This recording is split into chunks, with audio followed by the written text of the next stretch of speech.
Brought you by Meghdoot herbal. मुझे diabetes है। मेघदूत मधुशून्य ये हाई ब्लड शुगर और ब्लड प्रेशर को कंट्रोल तो करता ही है, साथ में ये मुझे काफी एनर्जेटिक रखता है। मेघदूत मधुशून्य खाओ, फिट एंड फाइन हेल्थ बना। रोज दिल्ली की बीजेपी की गवर्नमेंट झूठ बोलती है और बोलती है दिल्ली में झुग्गियां नहीं टूट रही, और जहां टूट रही है वहां पे हम लोगों को फ्लैट दे रहे हैं।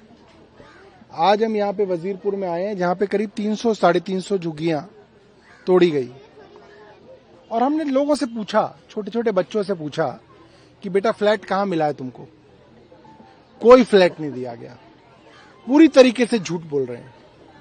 और ये देश का कानून है, दिल्ली के अंदर डूसिब एक्ट के अंदर है कि 1 जनवरी 2015 से पहले की जो भी झुग्गियां हैं उन लोगों को आप पहले फ्लैट देंगे, फिर आप उनकी झुग्गी तोड़ सकते हैं। उनको आपको रिहेबिलिटेट करना पड़ेगा।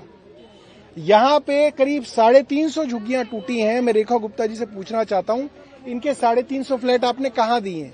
कहीं नहीं दिए, सिर्फ झूठ बोल रहे हैं।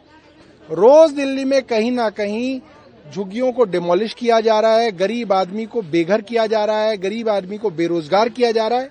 ये छोटे छोटे बच्चे, 4th क्लास के, 6ठी क्लास के, 10वीं क्लास के बच्चे आज बिना कपड़ों के घूम रहे हैं, क्योंकि घर बाहर सब जो है डिमोलिश कर दिया।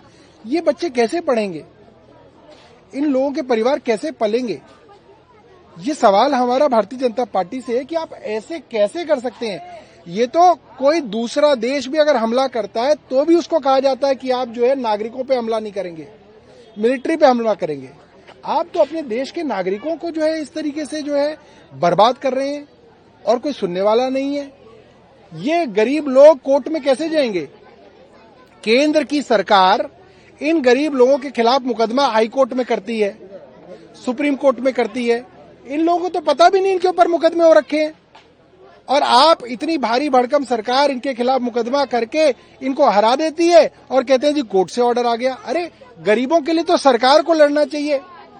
यहाँ पे सरकार गरीबों के खिलाफ कोर्ट के अंदर लड़ रही है, ऐसे कैसे चल सकता है? ये तो गलत है, पूरी तरीके से अन्याय है। बीजेपी की तरफ से वो वादा किया गया था कि जहां झुकी वहीं मकान, लेकिन उसके देखिए, भारतीय जनता पार्टी ने इन गरीब लोगों की वोट लेने के लिए इनसे झूठा वादा किया, जहां झुकी वहां मकान। किसी को भी झुकी की जगह मकान नहीं दिया गया। आप जाके इंटरव्यू कीजिए। मैं तो रेखा गुप्ता जी से पूछ रहा हूं कि आप आइए और मुझे बताइए कि इन लोगों को कहां पे मकान दिया आपने। किसी को मकान नहीं दिया जा रहा।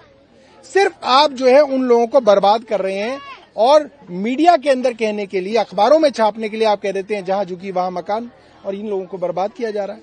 उन्होंने तो 100 दिन पूरा होने के उपलक्ष्य में भी सरकार बोल रही थी। जो हम देखिए, जिस दिन भारतीय जनता पार्टी के 100 दिन पूरे हुए, 31 मई को एक बहुत बड़ा प्रोग्राम किया गया, और भाजपा की मुख्यमंत्री रेखा गुप्ता जी ने कहा एक भी झुग्गी दिल्ली में नहीं टूटेगी, और उसके अगले दिन 1 जून को ही बुलडोजरों ने दिल्ली के अंदर झुग्गियां तोड़ी, अगले ही दिन। तो ये तो रोज झूठ बोलते हैं, इनकी बात की कोई वैल्यू नहीं है, सिर्फ और सिर्फ गरीब आदमी को बर्बाद कर रहे हैं। सर, आगे का कार्रवाई क्या रहेगा आपका? देखिए, हम लोग दिल्ली के सभी गरीब लोगों को 29 जून को इतवार को जंतर मंतर पर इकट्ठा करेंगे, और एक बड़ा आंदोलन इस सरकार के खिलाफ खड़ा करेंगे, क्योंकि ये सरकार और कोई भाषा नहीं समझती, ये सरकार सिर्फ आंदोलन की भाषा समझती है। सर, सत्येंद्र जैन के खिलाफ अस्पताल में जुड़े कथित घोटाले मामले में एसीबी जांच की मंजूरी दी गई है। तो देखिए, ऐसा है, ये मंजूरियां तो इनके घर की हैं, जो मंजूरी चाहेंगे दे दें। अरे इन गरीबों को क्या दोगे वो बताओ। जांच तो तुम पिछले 10 सालों से करा रहे हो, रोज ही करा रहे हो, उससे क्या होगा?